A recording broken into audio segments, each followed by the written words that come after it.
In a conflict, it isn't necessarily size that matters, but precision. As the world's biggest mortar system, the 2S4 Tyulpan can fire off large 240mm mortars. A single small Ukrainian FPV drone is a major threat for this system. As the drone lacks anywhere close to the same firepower, it does make up for it with precision.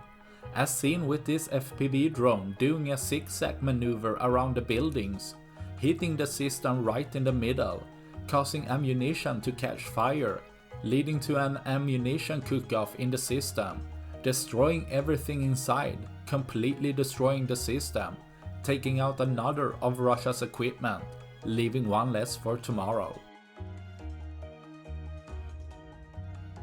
That's all I had for this video. Please like and subscribe for more. Thanks for watching. Bye.